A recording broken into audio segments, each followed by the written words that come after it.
He scored 24 points in the opening 2 quarters of the game on an efficient 8 for 17 shooting from the field.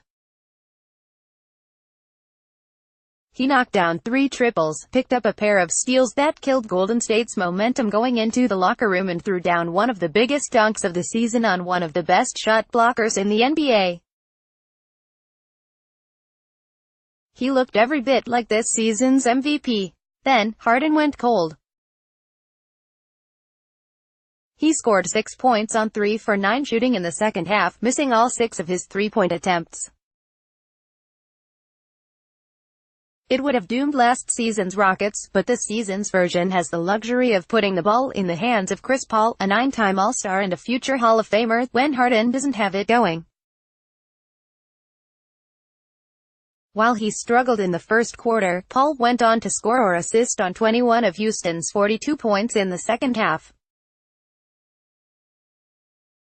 He was particularly dominant down the stretch, putting up 8 points and dishing out 2 assists in the final frame, when the Rockets outscored the Warriors by double figures. Paul did everything for the Rockets in those minutes. All 3 of his baskets in the fourth quarter came in isolation, where he generated almost a third of his offense in the regular season at a rate few players could match. His three-pointer over Klay Thompson was eerily similar to the one Kyrie Irving had over Stephen Curry in Game 7 of the 2016 NBA Finals, and it sparked a 9-2 run that helped the Rockets take their first lead since Golden State's explosive end to the third quarter. That three-pointer turned out to be Paul's last basket of the night, though he wasn't done putting his stamp on the game. The first of his 2 assists in the fourth quarter went to Trevor Ariza, who found himself wide open on the baseline when his defender, Draymond Green, helped way off him in an attempt to stop Paul from scoring again with the shot clock winding down. The other went to Eric Gordon, who also benefited from Green's help defense, this time in a pick and roll. Those plays are ultimately why the Rockets traded for Paul before the season.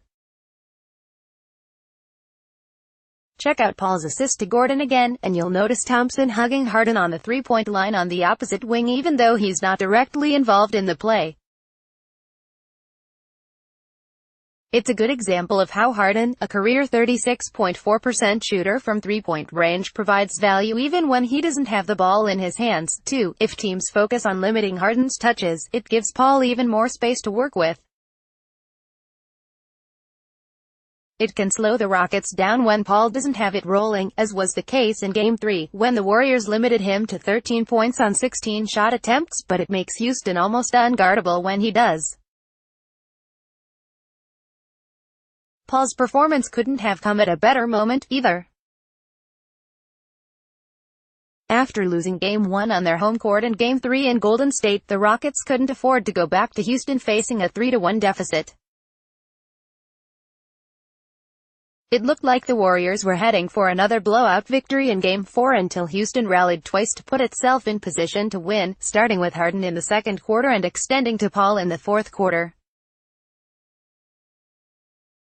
Other than the Warriors, there isn't a team in the league that has 2 players who are as comfortable. Paul and Harden are scoring in pick and rolls and isolation, which is why their games are tailor-made for Mike D'Antoni's system.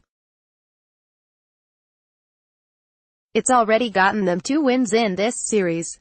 Now, let's see if they can do the seemingly impossible and get 2 more.